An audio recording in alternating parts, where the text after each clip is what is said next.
Let's go ahead and get started. I wanted to make a couple of announcements before we kick things off fully. Precision Camera has PCU coming up this weekend. I believe anybody can get into the Friday night presentation with Dixie Dixon, who's sponsored by Nikon. That'll be Friday night. Let's see. Oh, I'm going to get one that I'll wear. We have Jan Hogan, who is Elements of Composition for next month's speaker. We have competitions coming up. April is going to be an open theme competition. I think that's Birds on a Stick. That's May's competition. It's Bears on a Waterfall. Opens 1 May. I think it starts, it's the 50th. 22nd. I printed that off the web. We have city schools. Anyway, look at the web to be sure. Ed will have it right. But we have after hours as the next theme competition, and following that is flowers. All the themes have been updated with some motivations, constraints for themes. For those who want to travel, Texas School, which is Texas PPA's week-long in Dallas area, is coming up the end of April and first days of May. So that's a real good opportunity if you want to spend a week on photography. And I think everybody knows Stephen. He used to run the whole show here for us. So Stephen, so you're going to present and do star photography tonight. Yep. As ChatGPT put it, capturing the cosmos. I cheated, yeah. How's everybody doing tonight? Good. All right. Yeah. Do a little Milky Way and astrophotography presentation tonight. Is this better on this side? Okay. All right, so anyway, hopefully, if you don't know me, my name's Stephen Brkich. I guess you could say I'm more of a outdoors photographer, nature, wildlife, astrophotography, no people, no streets, none of that. That's not me. I try, but that ain't me. But anyway, tonight, hopefully you get some good information out.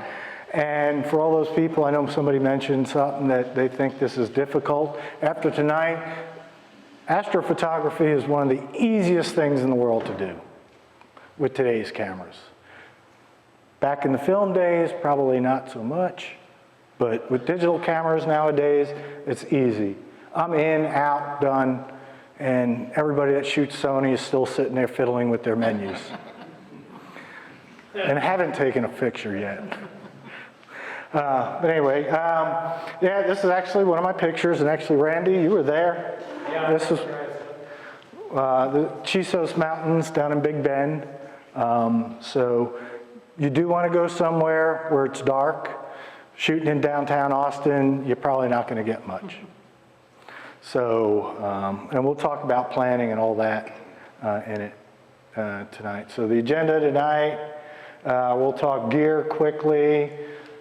Software I love using, even though PhotoPills it's more of an app on the phone than software, but we'll talk a little bit about PhotoPills, which leads into planning a shoot. And then you'll see, I mentioned somebody earlier what I plan to do this June, July, if we have the opportunity. Camera settings, light painting, talk a little bit about that, and how to light up your foreground. Talk briefly star trails, which is kind of similar to the Milky Way, but we'll talk a little on that.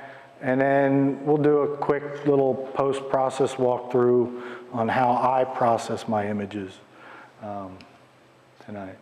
Gear. That's the camera of choice for me. I'm using the R5. I do have the RF 15 to 35 f2.8L. For astrophotography, you're going to want 2.8 or lower. Because you need to get as wide open as possible. 2.8 seems to be a sweet spot. Sometimes if you go use a 1.2 or 1.8, sometimes it might let too much light in. So 2.8 seems to be the sweet spot depending on where you go. You can also use a light pollution filter. I have one. It's supposed to kind of help with the cast of the street lights and everything, but since a lot of them are now going to LED, may not help so much if you're in an area that's got a lot of LED lights. Good sturdy tripod, you know, everybody says don't pay the tripod tax. If you're gonna go buy a tripod, don't go to Best Buy and get the Sun Photo one for 35 bucks and hope it doesn't blow over in the wind when you're out in West Texas. Spend the money. It seems like everybody doesn't listen to that and they pay the tripod tax like me. But anyway. Three. Huh? I have at least 3 tripods. So Yeah. there you go. So I've been really happy with the Leo Photos, which is the Chinese knockoff of Really Right Stuff, for a third of the price. And it's really sturdy and everything. What's the name of that again? Leo Photo, Leofoto. Been using that. Huh? And it's still not inexpensive. No, but it's still a third of the price of the Really Right Stuff. A good ball head. I got different sizes of ball heads because back in DSLR they were heavier. Now mirrorless, lenses have gotten lighter, the camera's gotten lighter, you can go with a lighter ball head too. On that, mine don't have the center column because me personally, I get as low as I can. And I even go lower. If anybody's familiar with the Platypod, I got about 4 different ones. Actually, I just got their new one. Also, on their Kickstarter, but, and you'll actually see in the presentation where you see where I actually use that too. And that can get you down really low. And today with the flippy screens, you don't have to bend over or get on your knees, or nowadays, you could use the app on your phone. I know with Canon, most of them all, you could use the app on the phone so you don't even have to bend down. You can do whatever you need on the app on your phone. So anyway, I do remote cable release. I do have that, or again, you can use the app on your phone. But sometimes it, I don't know, gets squirrely depending on how far you're away from the camera and stuff. But, you know, anyway.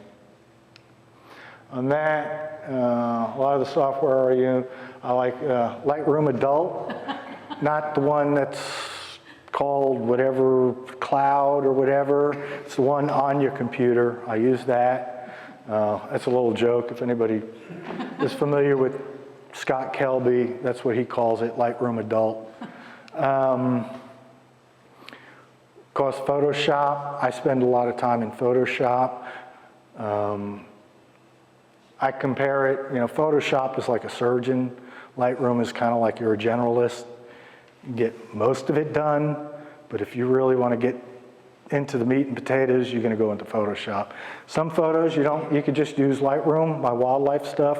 I don't have to go into Photoshop much. Later on, will you get into more detail on when you go into Photoshop? Yeah. Okay. On one, I use that sometimes.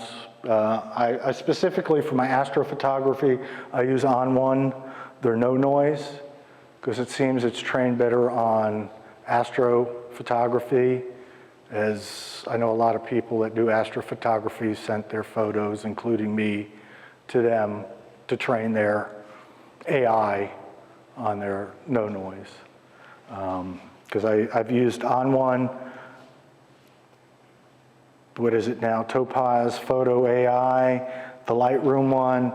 They all seem to work well. I find On1 works better in Astro, Topaz works better on wildlife, and Lightroom just works better in general, but I prefer Photo AI or On1 because it, for specifically what I'm doing.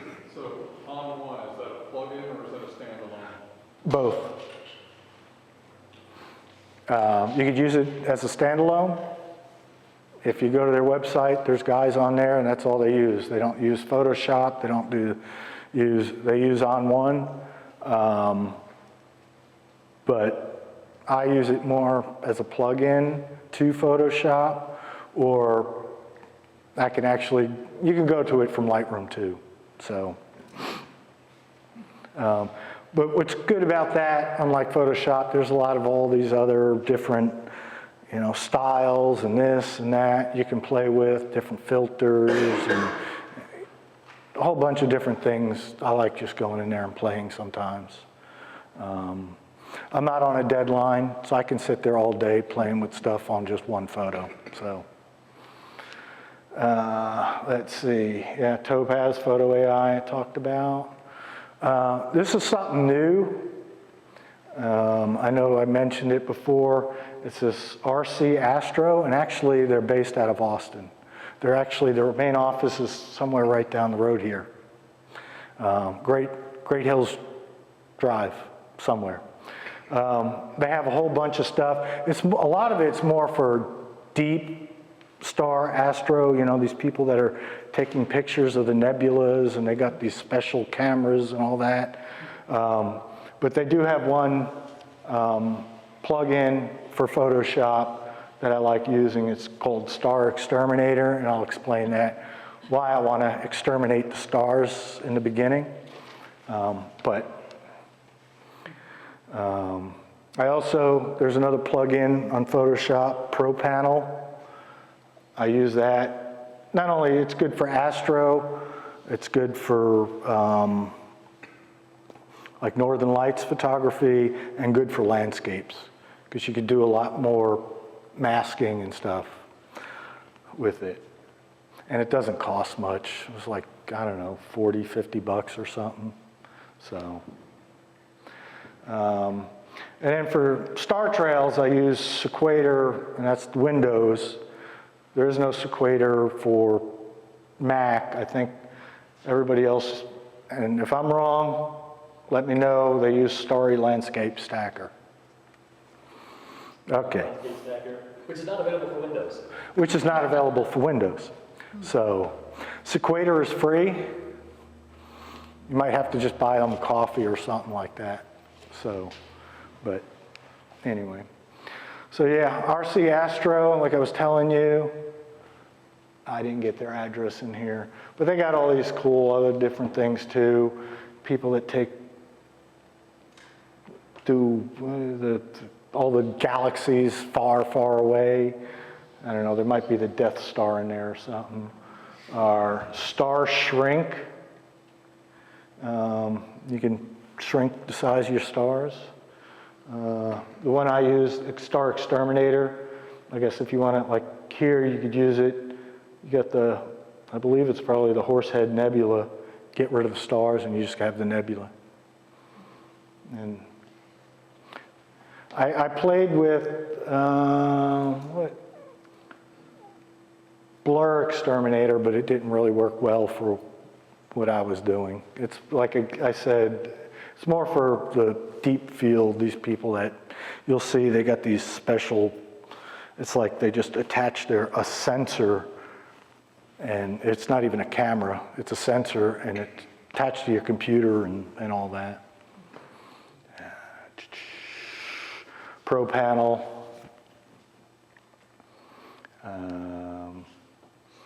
On1 and Photo AI.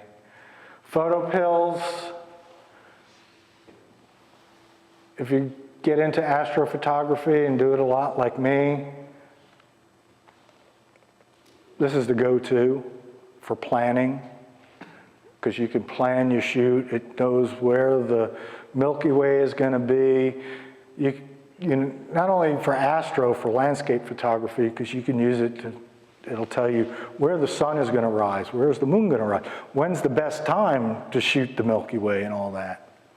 So I don't know how much it was. I don't know, $10, $20 or something, but it was a good purchase.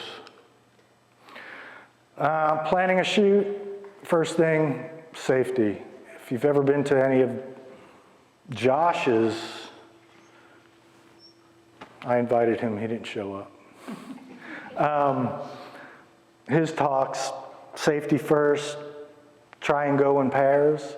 He always uses this example. When we went, I don't know, about 7, 8 years ago, we went to Colorado Bend State Park and we hiked 2 miles in to where we shot, and we were hiking out. My brother was with me, he twisted his ankle.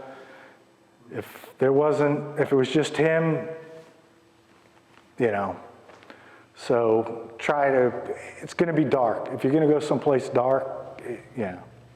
The first time I actually tried to shoot the Milky Way was in Yellowstone, and when I heard the wolves howl in the middle of the night, we all ran back in the car and said, we're done. So, and the hair on the back of your neck was standing up. So,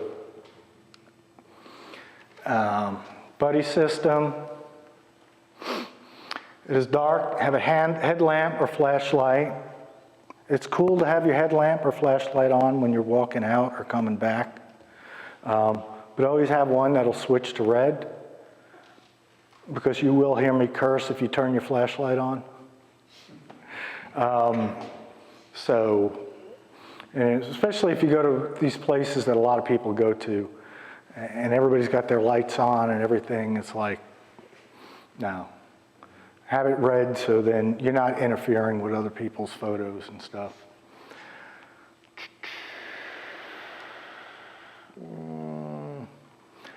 Another good thing, planning, safety, scout the area during daylight hours. I don't know if you remember, but when we went into the state park, we went in at dark and we didn't know. Well, a couple of months later, I went back to that same spot. You don't know how close we were to a cliff. We heard the rushing water, but in daylight when we got there, we were like, whoa. So yeah, scout your area during the day, know what's around. Remember, if you're shooting in Texas or anywhere down here, Texas, Oklahoma, or whatever, I mean, you're gonna have cactus, you're gonna have snakes, you're gonna have whatever. So kind of scout your area first, know what you're getting into, know what path you're gonna take, know how you're gonna come and go out of the place.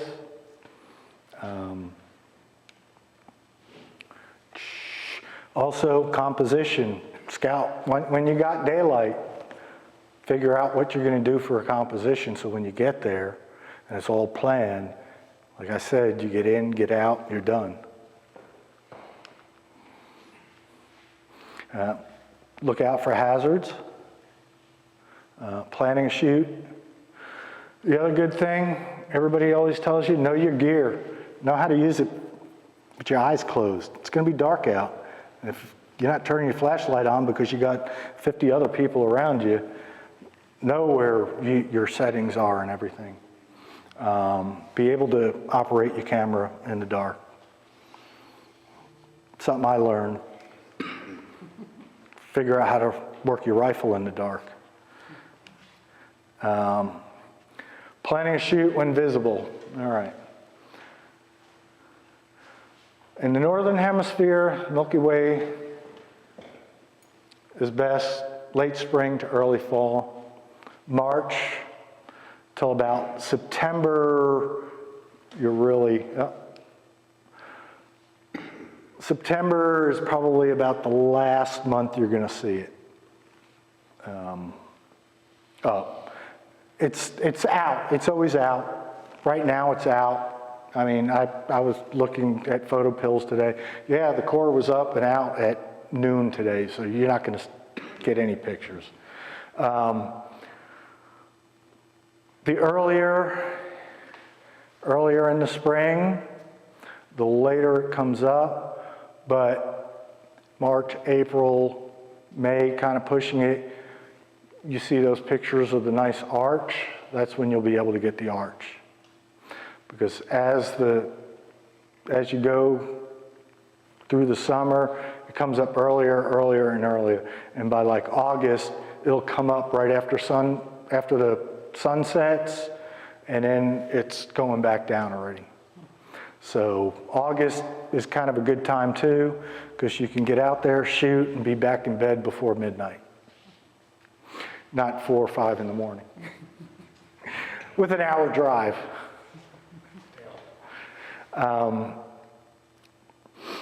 Summer, June to August, best time for the galactic core. That's what everybody's going for. I mean, that's the meat of the Milky Way. That's what everybody's going for. Fall, September, October, like I said, it's still visible. Sets early. November, you're never going to see it. Ideal conditions, of course, you need dark skies. I meant to go back in and put a map of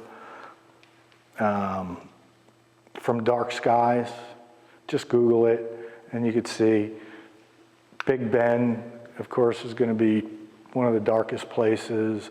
There's a couple of other places that we go way up in North Texas, north of Amarillo. It's kind of the Amarillo, Texas, New Mexico, Oklahoma border in that area there. I mean, even there, the roads aren't even driven so much that the grass grows across the roads. We joked one time, it's like they need to get a lawnmower out. Somebody went up the next month and he said, yeah, it looks like they broke the lawnmower out because the grass wasn't growing anymore on the road. So clear weather, no clouds or haze, so if you got fires or anything, sometimes it can still make a good picture. Clear weather, cloud or two might add a little to it.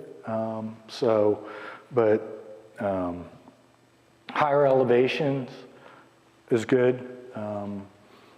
Not going to get too high of an elevation here, but I did up on Mount Rainier. I did one, and yeah, except for, the sun didn't go down till like 11:30 at night, so me and my brother sat there for almost 5 hours until the sun finally went down to get our shot.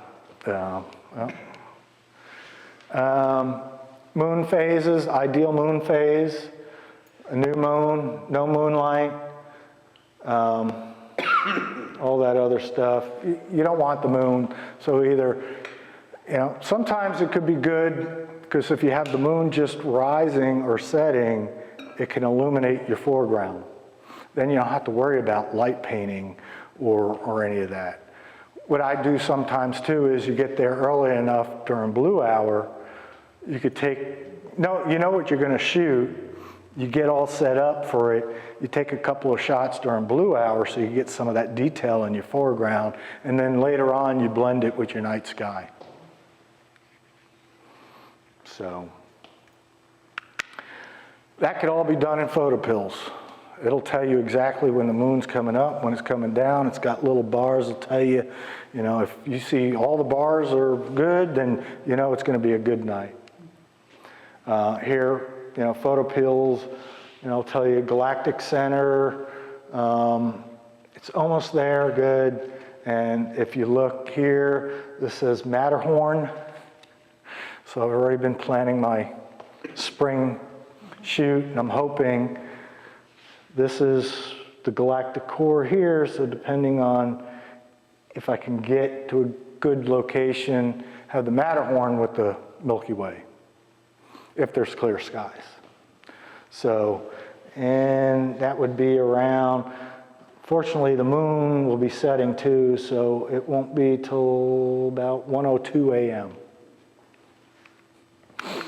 So, photopills, like I said, it not only tells you where that is, it tells you you can use it for sunrise, sunset, moonrise, moonset. And awesome for planning. And you got these little things here too. AR, you turn that on.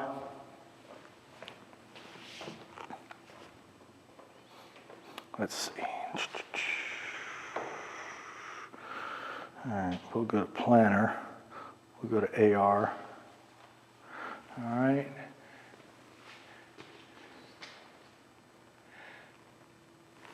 And I know the sun is going to go and it's going to set over there.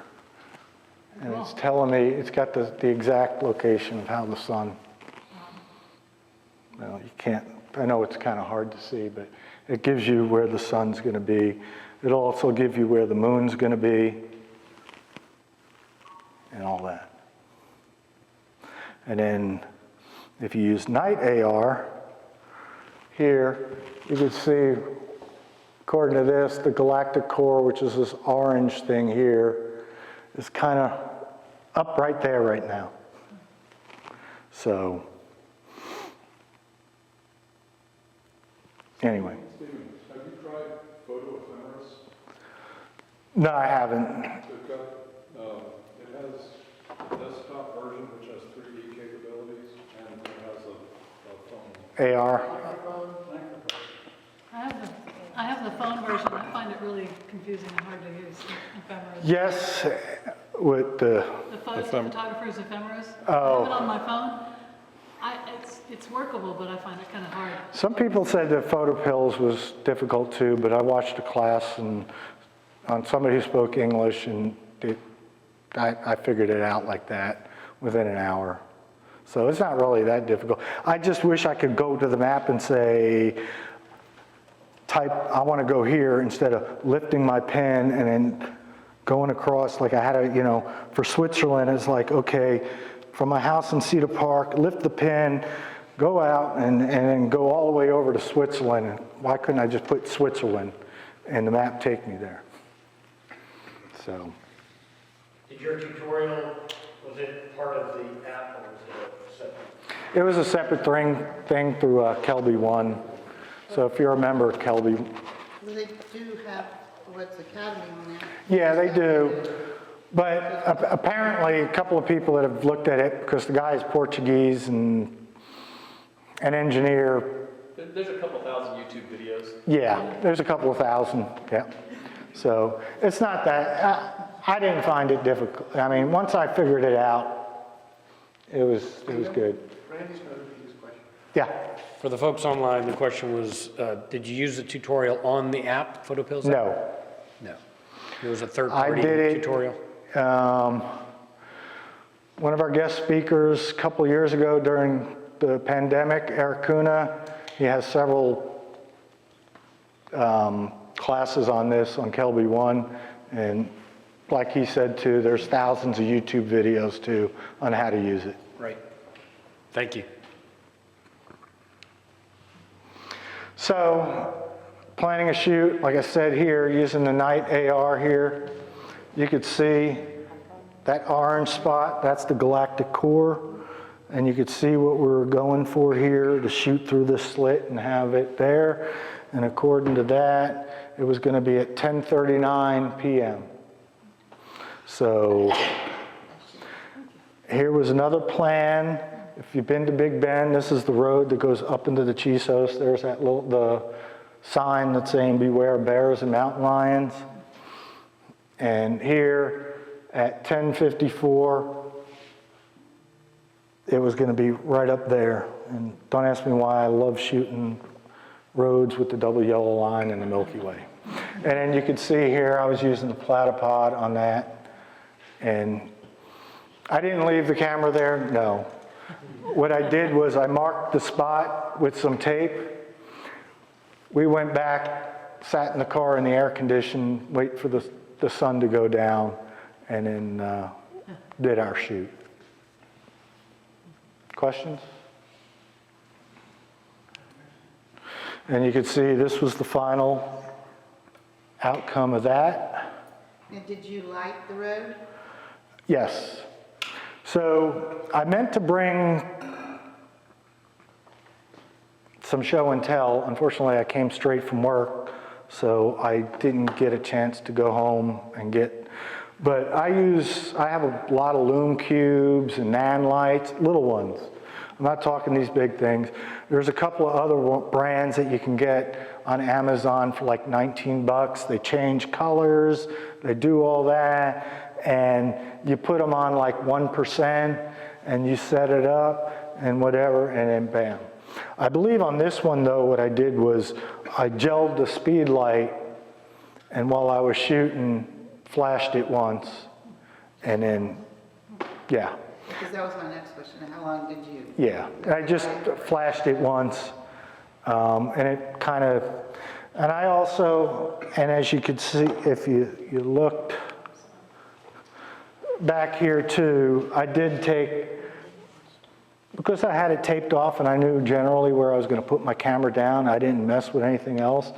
So, I mean, I did take some pictures during blue hour too, so I can use that and blend that in to bring out some of the detail in that. So, and then here we just set up a flash. We all stood there and took a picture with the Milky Way behind us. So. You weren't afraid bears were going to eat you? No, there wasn't. No, we had a lot of people drive up and, what are you doing? And people were like, what are you doing? And it's like, we're waiting for the Milky Way. And there was some kid there, and he pulled over, and he sat there with us. And then finally, when the Milky Way came, he was like, whoa, because it's so dark, you could see it. Never seen it before. Most people don't see it. And then this was kind of the shot we did, you saw earlier. This one here. And did you like paint that? Or Yes. did you, yeah. Yep. So you got a streak of white there. Yeah, I think that was, I think that was a train of Starlink satellites. Yeah, I was going to say. I left them in there. It's kind of weird because we've been out there a couple of times, and we were up in Oklahoma, and you're just sitting there, you're waiting for the sun to go down, the sun's kind of going down, and because of the way they were coming and the light hit them, you see this train, and it's like 8, 9 different satellites before they start getting, they were still in a row, and it's like, whoa. At first you're like, what is that? And you realize what they are. They're the Starlink satellites, because when they first go, they're all in line, and then finally, after I don't know how many orbits, then they finally get into their own orbit or whatever.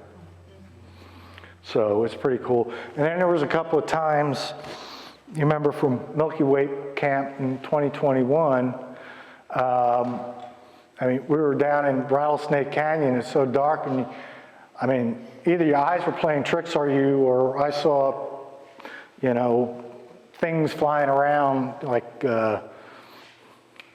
UFOs? no, not UFOs. I can't think of it. UAPs now. UAVs or drones, you know, because it's like, well, where we were is right there on the border.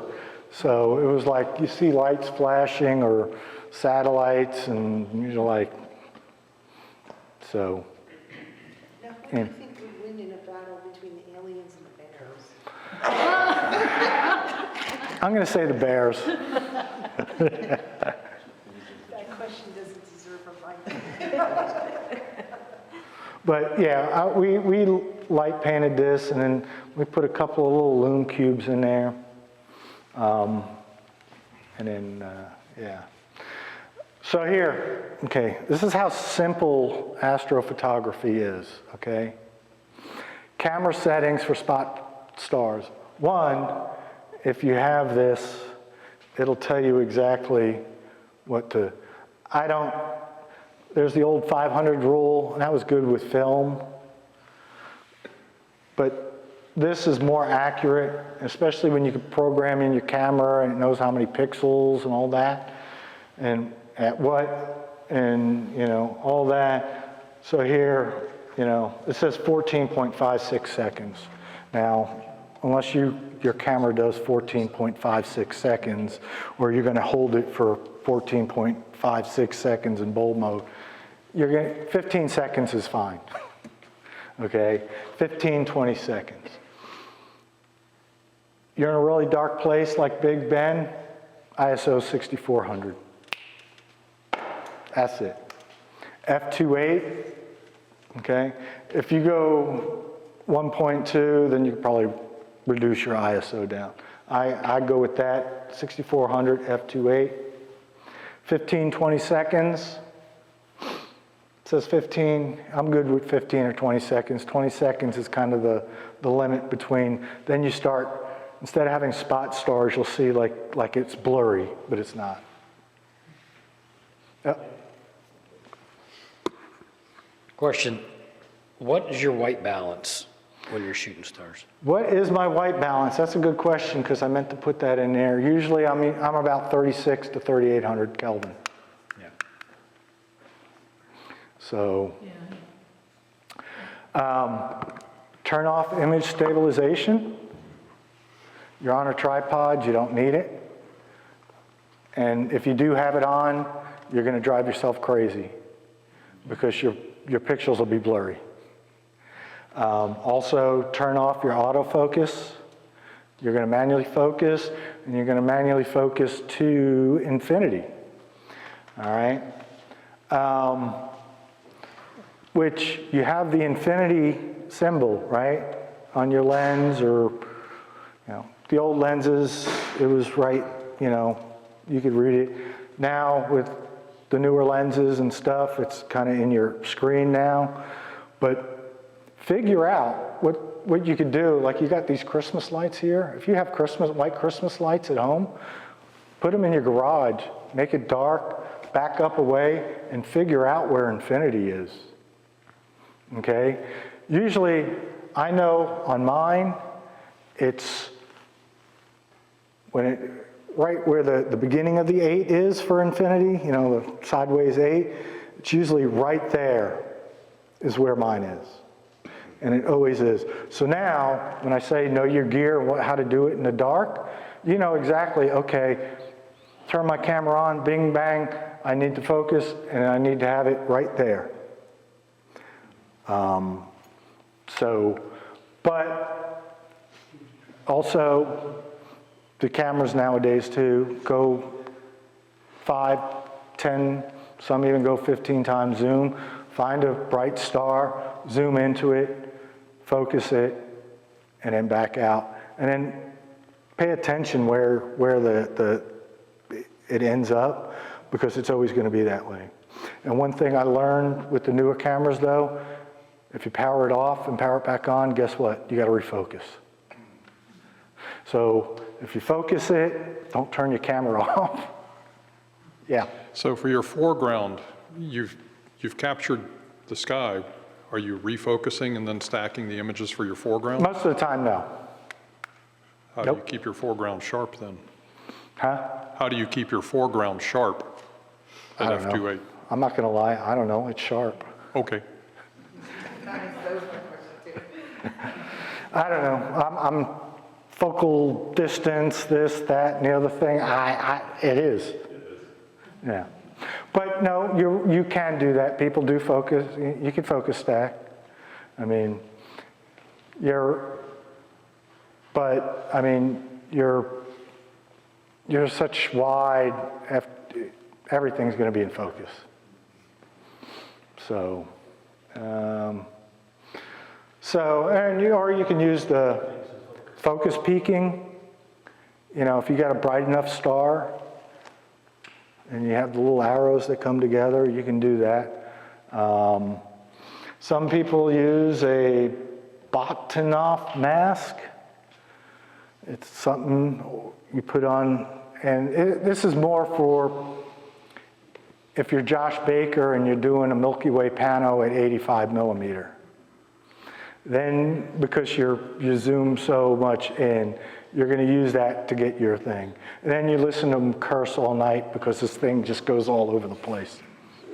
It's like the Milky Way's here, and his little, the Benro Polaris all of a sudden goes this way, and you just hear him like, what the?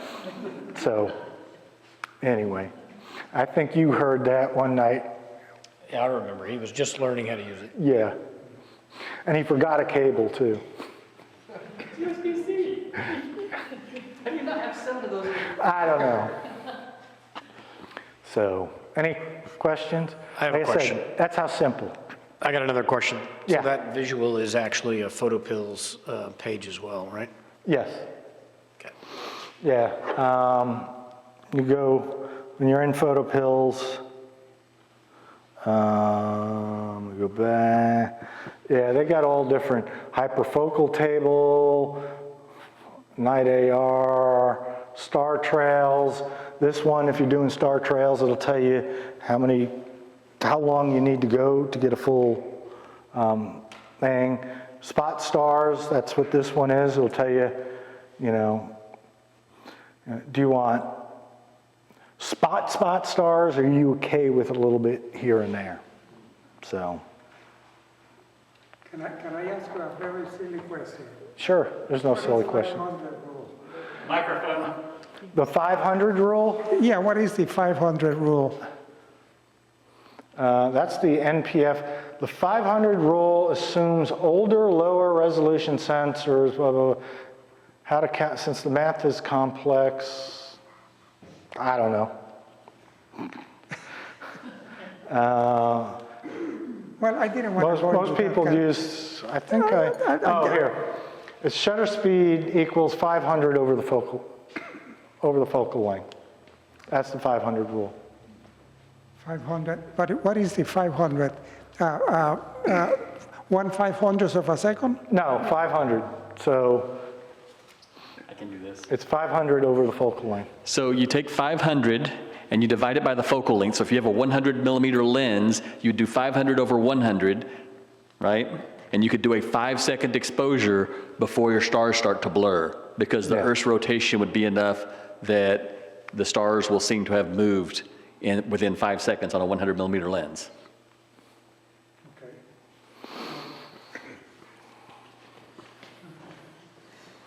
So, and if you have an APS-C or a crop sensor, of course they're going to vary. You're going to have a shorter time to do. So if you have PhotoPills, you can put in your camera and whatever it is. We'll go back to here. And this is, I don't know, some calculus or something for the NPF rule. I'll just let the phone deal with that. I'm an accountant. Addition, subtraction, multiplication, division. That's it. So yeah, like I was saying, that's as simple as it is. I actually, on my cameras, one of my presets, I think it's like C2 or C3 or something, bang. I'm getting outdone. And then, like I said, then you got the Sony guys out there, they're still focusing and whatever, and I'm back in the car having a beer. So, like I did say too, I didn't put it on here, but I should have. White balance, I do 36-3800. Now, in post-processing, I'm gonna probably adjust it some, because if you look at it, most of the time, this is gonna be warmer than your sky. Your sky is gonna be kind of bluish. So you see some people, yeah, you can make that go all the way black. Me personally, I don't like those for the most part, too black. So anyway, but doing it, warming up the core and everything, you'd want to do that. And it does, you can do this in Lightroom. I'm not saying you can't do this in Lightroom. You could do a lot of, little, brush masking and all that. But I prefer to go into Photoshop because it's easier for me. Light painting, like I said, I have a lot of little lights that we set up here. You were here too. I was there for that. I have that Yeah. on my. I think you were standing right next to me or something when we did that one. The best part of that shot was the light in the room. Yeah, so I did set up a light in the room, all right, and I think Josh flashed it with a speed light up there. And this was in Big Bend State Park, not the federal, the state park. And this was given to me by somebody else. He just dropped me a pin. And then we had that one guy that kept driving back and forth. He couldn't find us. Was that blended? Because how long did you leave the light on inside, and then you flashed, and then how long for the sky? It was 20 seconds. The light was on, I put the light was on about 1%, Okay, and then the flash, and that's all one shot. okay. That's all one.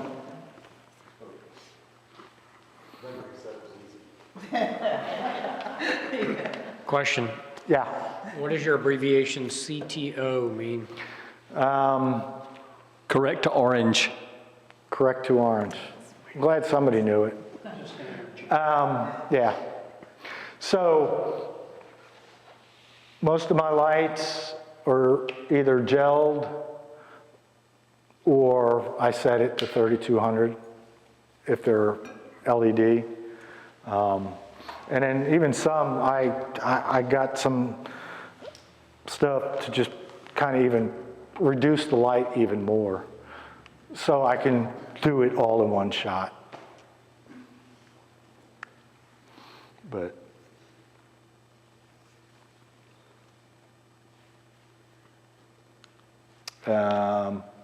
star trails, again, that's something else that's easier. 30-second exposures, 30-second exposure. You could do 1600 ISO, f5.6. Using photo pills again, you could find the North Star so you know what you're gonna, where to point the camera, or where do you want it on that. And then you're gonna probably go for an hour or two. So basically, what we normally do sometimes, we'll have two cameras with us. One we'll set up and do star trails. We'll just let it go, get a cable release, put it on high speed, just lock it down, and it'll go. Ever have any trouble finding the camera? Huh? Ever have any problems finding the cameras? I haven't. Josh and Jim did one night up in Oklahoma. I was up shooting something else, and we watched them for about 2 hours wander aimlessly looking for their cameras and saw their flashlights. And basically, they walked in one big circle. Had they either gone 10 feet in one direction, they would have found their cameras. So I've heard a suggestion to put air tags on your camera. Yes. When you take them out and like that. that would be, yeah. So safety, put air tags on your camera so you know where your camera is. I don't know who it is, but somebody makes an Arca Swiss plate that can hold an air tag now. Yeah. And you can just screw it to the bottom of your camera. But yeah, it was pretty hilarious. I forgot who the other guy was. It was the same guy that couldn't find us he was with us in Big Bend, and he was up there with us, and yeah, me and him were shooting something else, and yeah, I watched Josh and Jim half the night they were looking for their camera. I think it ended up going like 3 or 4 hours. So again, I ain't gonna recommend to hold your shutter open an hour or two. The old days, film, yeah, you just leave your shutter open, and that's how they got their star trails. I wouldn't recommend it. Probably overheat your sensor and whatnot. So basically, you're gonna take 30-second exposures for like 2 hours, and then using Sequator or Starry Night, blend all those shots together to get your nice star trails. So if you do a 1 hour exposure and you just leave the shutter open for an hour, you have an hour-long chance for accidentally bumping against your camera. If you take a whole bunch of 30-second exposures and one of them's bad, you just take that one out. Or you're liable for someone else to decide they're gonna turn their flashlight on because they don't know how to work their camera, and then there goes everything. So at least with 30-second exposures, if you need to get rid of one frame, you're pretty much okay. And I know with Sequator, and it's probably the same with the other one, it could help fill in the gaps to make it more circular on that. But yeah, again, it's another simple. Yeah. Sorry, the 5.6, why do you close up a little more? Because you don't, I mean, you're just going for trails. You're not trying to get all that data of the core and everything. You're just going for star trails. And then plus then your foreground and stuff is more in focus.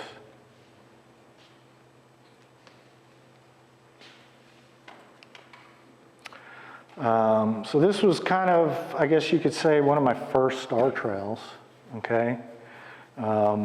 Actually, this is a house up in Estes Park that I stayed at. Actually, my boss's house up in Estes Park. And if you look, there's a quilt hanging up there.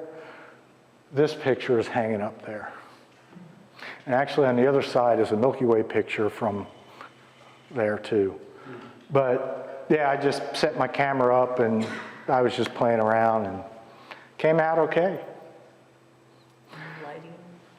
Yeah, actually, I had my wife running around lighting. And actually, I was lighting the outside. She was inside turning the lights on and off so I can get the inside. And little story, I ended up losing the keys to the house at Bear Lake. Luckily, there was a spare key. But this was during the beginning of the pandemic, or sort of the beginning. But there was no place to go really, so he's like, got my house, just pack a cooler. You can't stop anywhere, and none of the convenience stores or anything were open, so like, okay. And there's another one. I think this was, yeah. So the other one with the Milky Way is the same place, but we're on the front side of this. And then this was kind of the back side. And again, light painted. And then I used Sequator to kind of take all those, blend them in. And the other cool thing about Sequator too is you can tell it which frame do you want to use as your base. So once you get this, I ignored all that, got this right, and I told it I want to use this frame for the base, and then it blended in all the other ones. Question? Yeah. All right, so what do you use to delete the airplane that drives through your hour-long exposure? Actually, I see something here. I guess I kind of left it there.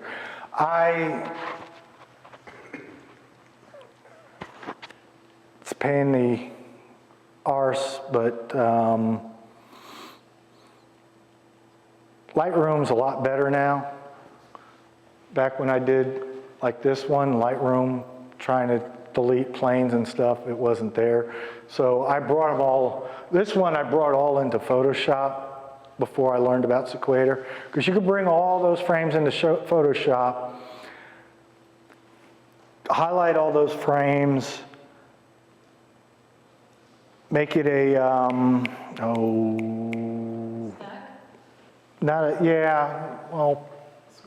smart object, and use median blend, and then that's how you get that.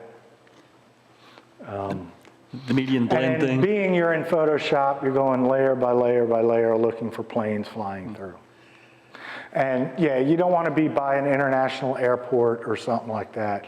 I did one star trail of Mount Rainier and then realized, well, yeah, every plane going into the airport went right through. So, lesson learned. And if you're out in Roswell, you might get a UFO or something, or, And a good battery in your camera, right? yes. Yes, always have a good battery. Make sure your batteries are good. Make sure you take the right lens. I'll show you something where because I got the f2.8 15 to 35, and I also got the 24 to 105, and both lenses look almost identical. Just remember to take the right lens with you. I thought I had the wrong lens, but I actually ended up taking the wrong lens and taking the right one out of my bag because I was like, well, I don't need the 24 to 105. I took it out, but I didn't take that one out. I took the wrong one out. Sorry, one more question. Yeah. Those arcs, those two pictures, how much time were you shooting? About an hour and a half, 2 hours. Okay. And then, like this one here, I set it up outside, did all my stuff with the light painting and stuff, and then I just let it go. I went back in, watched TV, crashed on the couch, then woke up and like, ooh, I need to go get my camera. So, and then this one here, yeah, we just let it go. And, for star trails, you don't need you still want a dark sky, but not like Milky Way. So you can just do this.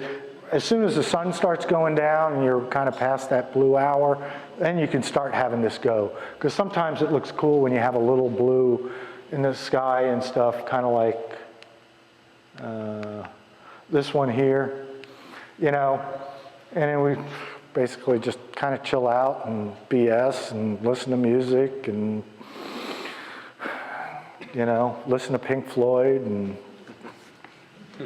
and do other things.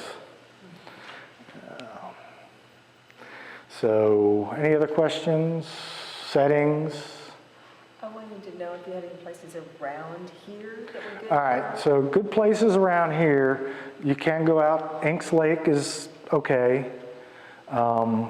Just don't pull to the side of the road that says no parking, because the state troopers will come and give you a ticket, that I learned. Apparently, as the guy said, does that not apply to you?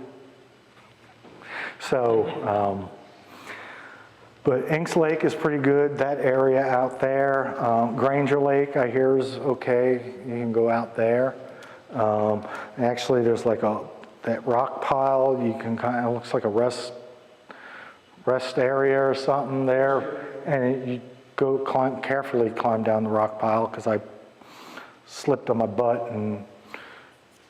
But anyway, go down and you can get some pretty good photos there. Kind of got to go out more west, because you got to remember too, here the Milky Way is going to kind of be southwest. So what city is southwest of us? Bigger city? San Antonio.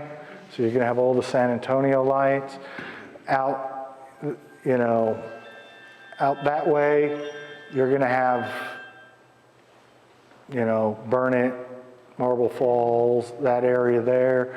So you got to kind of also plan if there's any cities kind of southwest of you too, for that. What about the beach? Beach, if you can find a cool foreground, I've wanted to go, down to the Gulf Coast.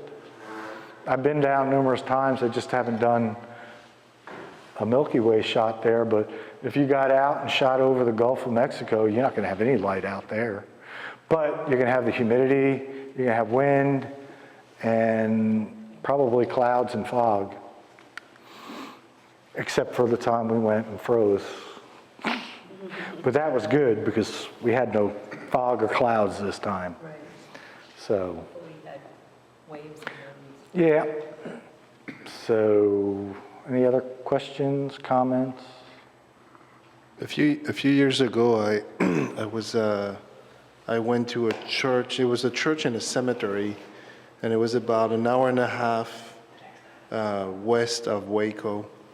It's pretty dark over there. So Colorado Bend is good. Up towards Lampasas, we've done that. I mean, you don't, there's an overlook there. It's like a 1.5 to 2 mile hike, but there is other places that you can go. If you just went right down into the river, and you can go and you can kind of get some nice shots with the river. Just be aware that water moccasins will be going by you. And in Alaska, water moccasins, bears running by you too at night. So I'll just walk through post-processing and how I do it. Okay, everybody, I'm going to assume most of y'all, everybody shoots raw. Okay. Because what you're going to do in these is you're going to take that file and you're going to stretch it, and you're going to stretch it. If you're shooting JPEG, it's going to fall apart, unfortunately. So you're going to stretch it, and you're going to stretch it, and you're going to stretch it some more. First thing I normally do is run it through a noise software.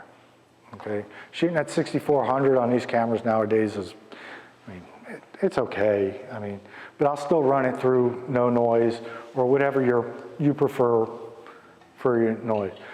Reason being is if you start working on the file, what you're doing is enhancing the noise also. So you want to get rid of that noise up front. You may, toward the end, run it back through again. But you want to get kind of rid of that color noise and everything, because once you start playing with colors and white balances and all that, you're going to, things look funky. Do you do that generally on all your photos, regardless of whether they're Astro or not? Can you repeat the question? The question was, well, it wasn't really a question. It was, when I start processing, before I even process an astrophoto, I'm going to run it through a noise program. Milky Way. Star trails, I'll run it after, because I'm not really doing much stretching of the file and everything, because I'm just getting the stars. In the end, I'll run it through a noise program to get rid of the noise. And plus, on the star trails, I'm only shooting 1600, so you're not that high as 6400. But that's the first thing I'm going to do, okay? Then, all right, these are just screenshots. This is, they call these the Three Sisters. It's up in Black Mesa, Oklahoma. It's kind of Oklahoma, New Mexico, and Texas. It's all kind of right there. There's one road we drive by, and it's like you got the corner of Texas and New Mexico right there, and you're in Oklahoma. So anyway, so I've already ran it through noise program, okay? You can see I got my Pro panel, and there's a whole bunch of stuff, Astrophotography. I like doing it. Then what I did next was use that RC star extractor and got rid of the stars, all except for one. I don't know why I didn't want to get rid of that one or these two here or another one there, but got rid of most of the stars, okay? Reason why? Because I am focusing on editing this. I want to bring the Milky Way out. When you get rid of the stars, you can really focus on this now. So, and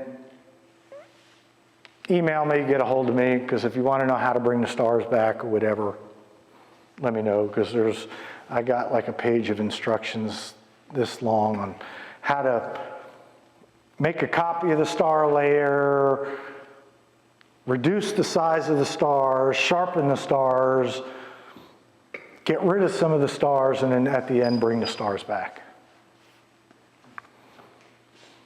So this is my thinking, and so I want to focus on that. And you can see in the next, using Pro Panel, they got these great little buttons here, right? Enhance the Milky Way, and then enhance Milky Way core. And all you got to do is click them, and you go from this to this. Okay?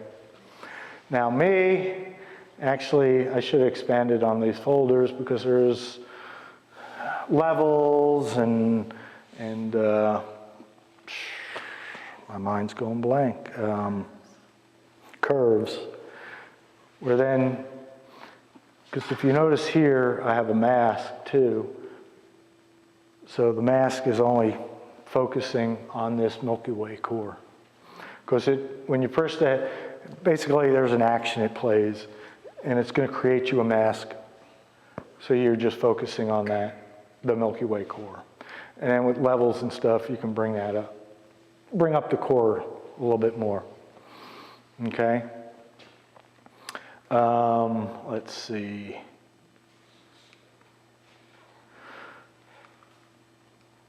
So here, actually it's two layers. One, there's this neat little here thing called, everybody knows what the Orton effect is? Right? Orton effects. It's going to make things dreamy.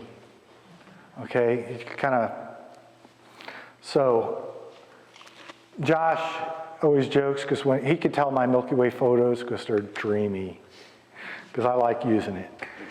And basically what I'm doing there, I'm kind of taking some of the sharpness out of it so it doesn't look so sharp. Makes a duplicate layer and does a blur. Yeah. Merges it back in, so it creates a second layer. So I'm trying to not make this so sharp. So I do that. And then I think here also I brought in, and if you notice, I kind of lit up the Three Sisters. This is where Josh and Jim lost their camera. They were doing a star trails here. So then here, I brought the stars back.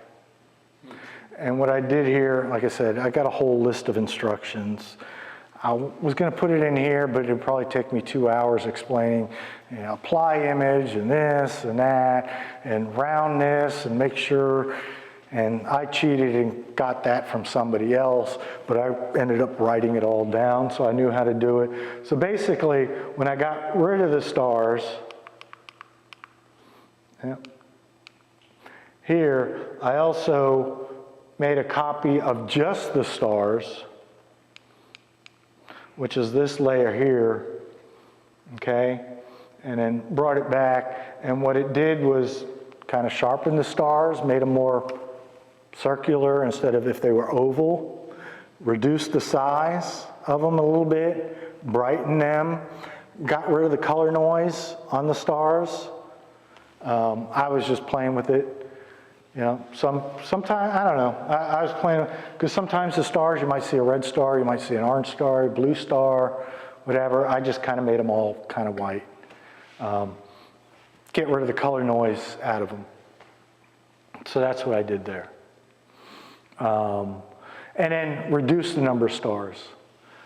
Because when you're in a dark place like this, you wouldn't believe how many, it's like, all of a sudden you look at your image and it's like, where the hell did all these stars come from? It's like, it's all you see is stars, you don't really see the Milky Way. So I wanted to get rid of some of the stars also. All right, let's see, what's this? And then here's another one I did. There's a little button in here. It's called Orton Sharp. And so basically kind of made this a little bit more. If you notice, kind of brightened it up a little bit, just a little bit, made it a little bit more dreamier, and then sharpened the stars. So,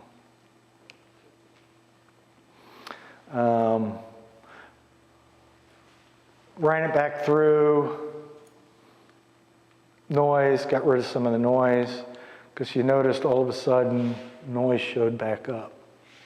So I ran it back through the noise, and that was that. Any questions? Again, how you do yours is up to you. This is the way I like doing them. Like I said, people, when they see my Milky Way stuff, they can tell it's mine. You know, there's sometimes, and I didn't do it on this picture here, they actually got something where you can make, and you can you can make some of the stars a little bit brighter and this and that. And I've done that in some of my photos. Like here, you know, kind of enhance some of the stars and stuff. I mean, you can do a lot of this. I've seen classes of people doing this in Lightroom. If that's what you want to do, that's fine.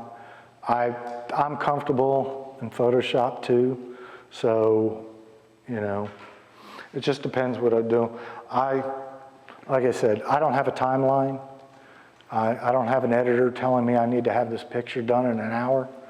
It's like I'll sit there on a Sunday afternoon watching a movie, editing a photo, you know, so it could take me, and I do the same thing with my landscape photos. If you see some of my landscape photos, I could spend days doing them because I'll do something, let it sit, then I'll go back, look at it. Oh, wait, no, I don't like that. Redo this.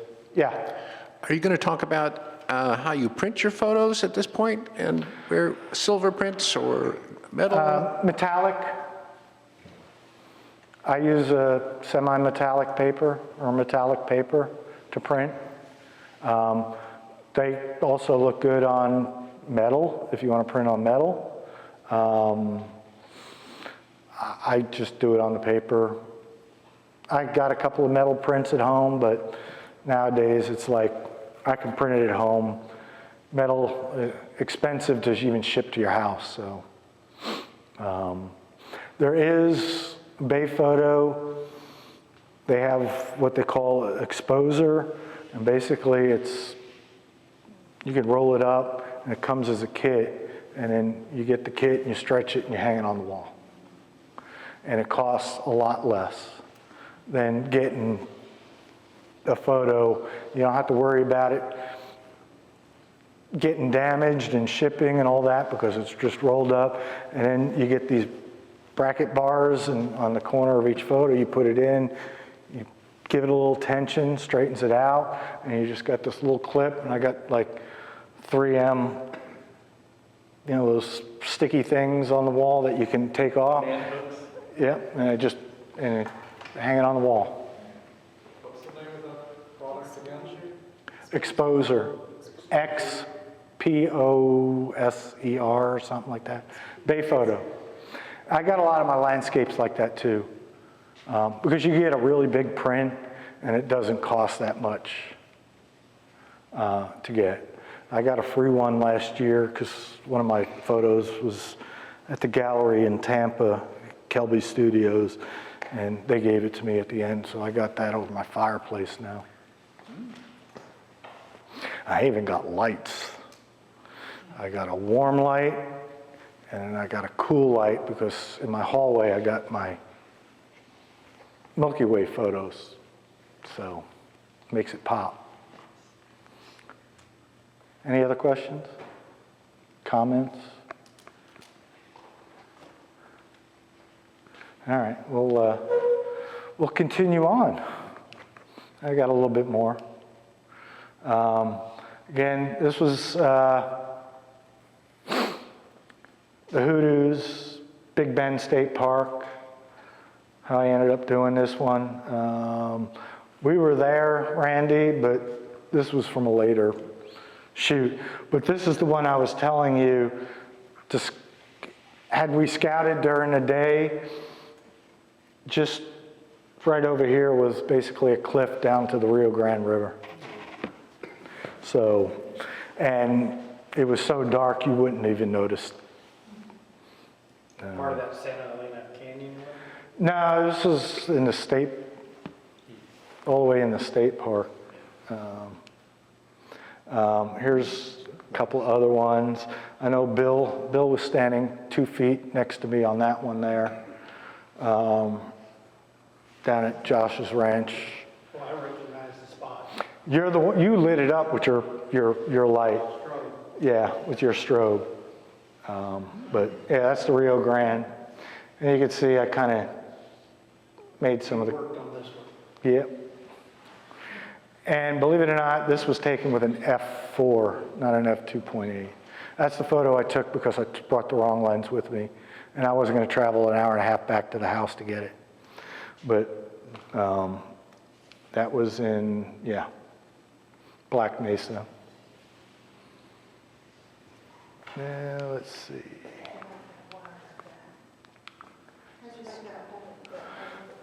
All right. You didn't like that much. Any other questions, comments, concerns? No? All right. Good job. Thanks. Thank Is you, it Stephen. printing? Well done. Huh? Thank you. Well done. Oh, thanks. I wish I had brought my show and tell stuff, but, So when are you going to have a workshop on this? huh? I don't, because that's usually Josh's thing, and I don't want to steal his. He does them, yeah. Actually, I was supposed to do a workshop out in Big Bend, but kind of, the guy I was going to do it with lost his house in the last hurricane in Tampa, so.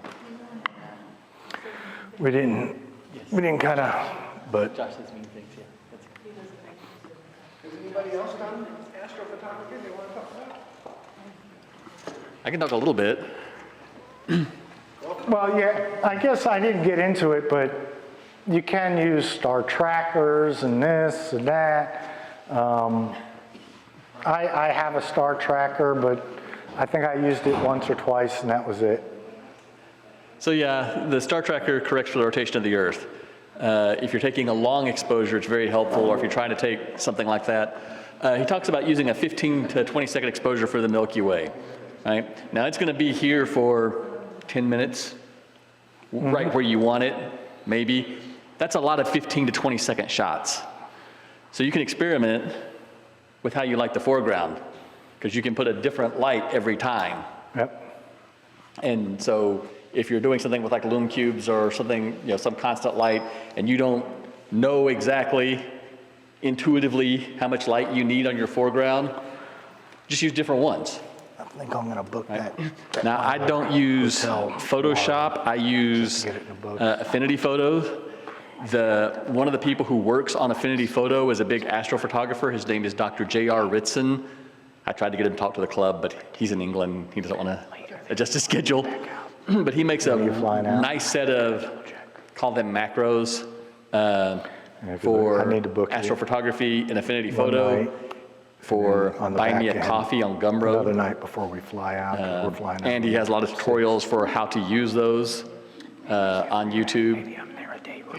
Spell his name? Ritson, R-I-T-S-O-N. I'm actually getting there earlier. Hey, if than we're going to you. let We're going Verlin up speak, that journey. let's all listen to him.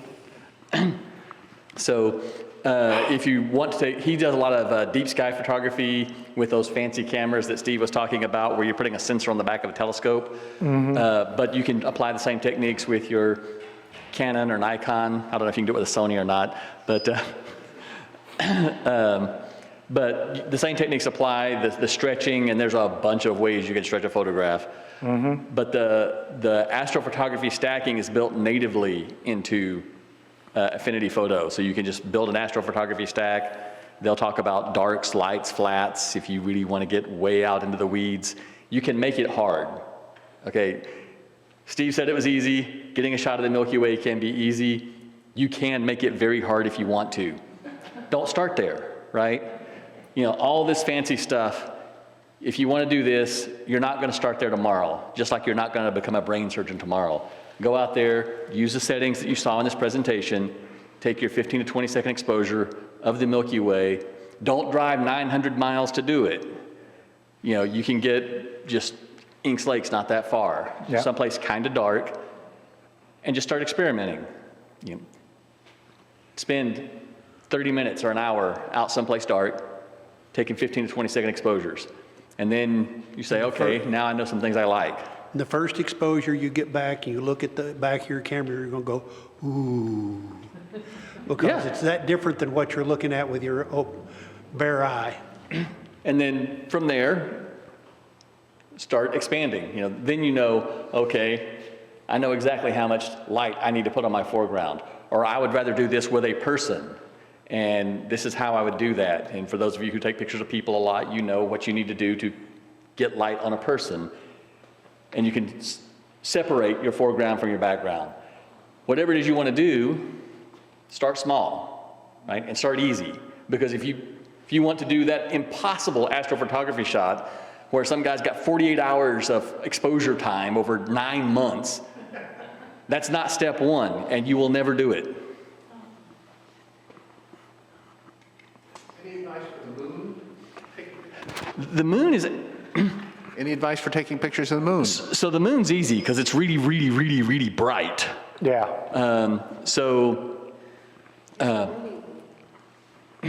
Now you don't even need any fancy settings. A good lens, a stable tripod, you know, you want it to be sharp, but you don't have to have any special settings. You're not doing 15-second exposures, anything like that. You can shoot the moon at, you know, f5 and still handheld because the shutter speed is so slow. How do you know how long to expose your foreground for?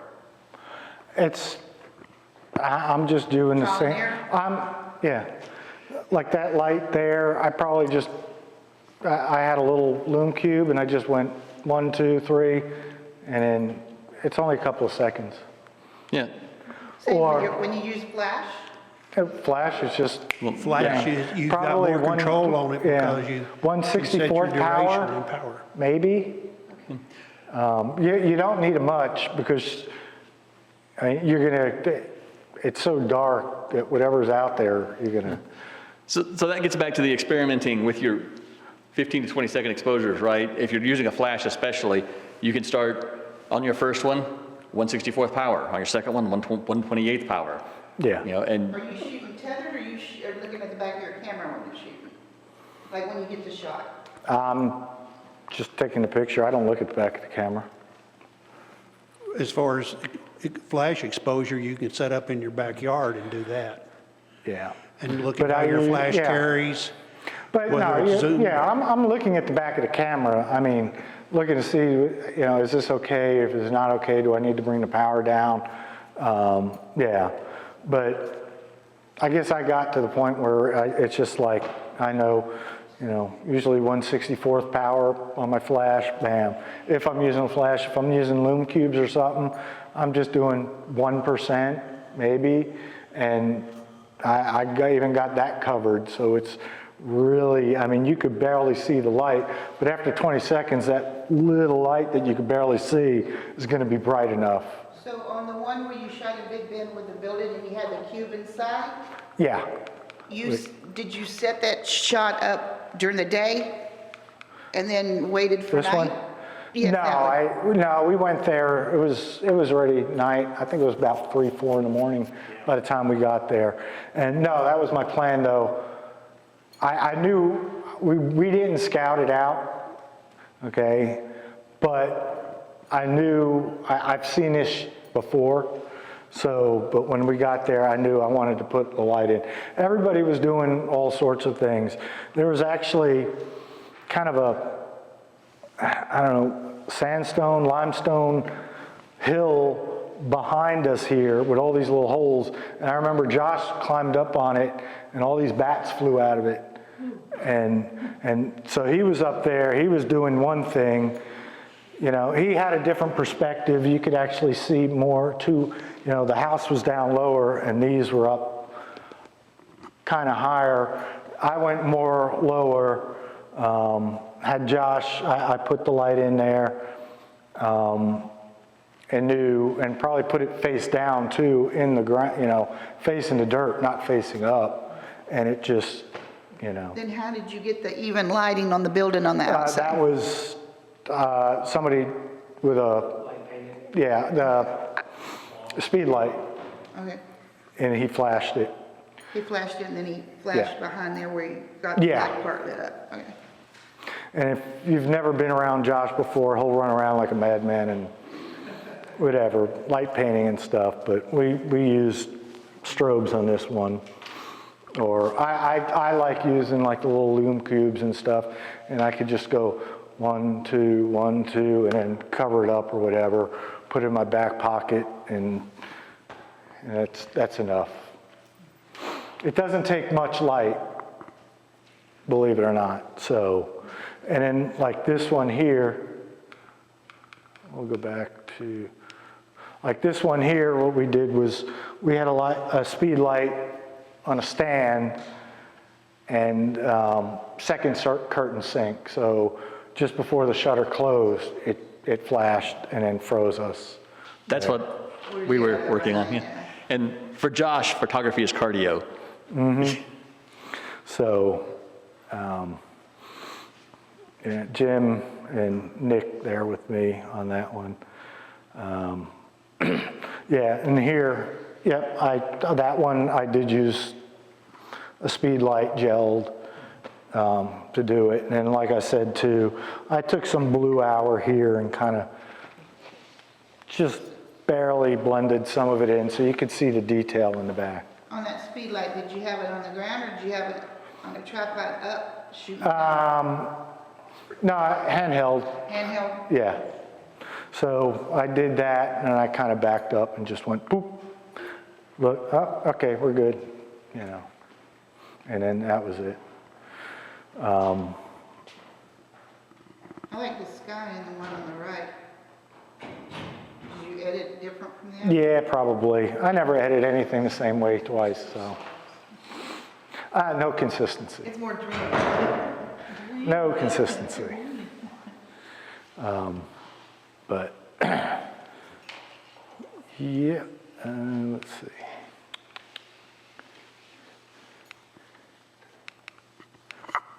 Trying to think of anything else.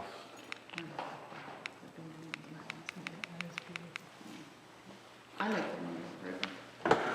I still don't know how y'all let that water like that. Yeah, how do you get the river so bright? I don't know. Long exposure.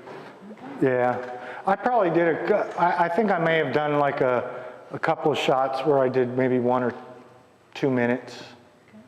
Even after you probably flashed it a couple of times too, just to try to get some of the foreground because it was so dark.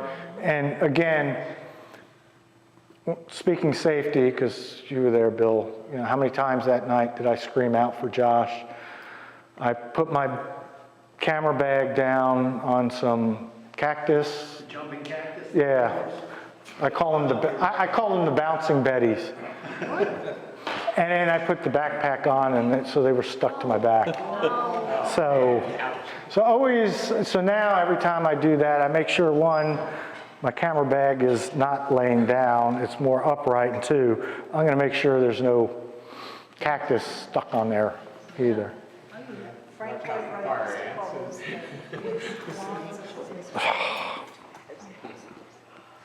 It's, yeah.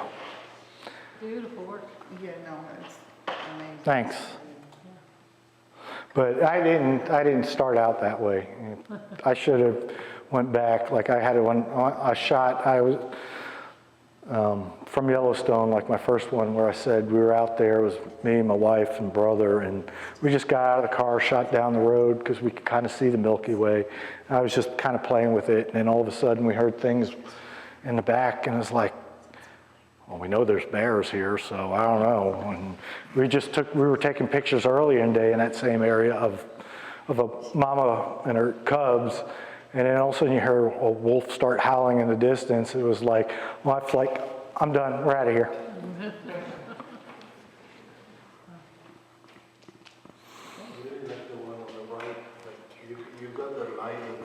Oh, that one?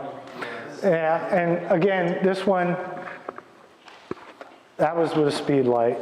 I just kind of flashed it, started, flashed it. I usually will flash it like at the beginning, and then so this way, as the exposure goes, it kind of, instead of at the end where you're going to get it really bright at the end. I'm not trying to freeze any action anyway, so. Yeah, I find it hard to do light painting, but for it to still look natural. And that was with an f4. Same settings, but f4, because I brought the wrong lens. So I made fun of Josh and them lost their camera, but I brought the wrong lens, so. Still work? You know. Hey, you still got a shot at it, that's not nothing to make fun of. Yeah. All right. All right. Thank you again, Stephen.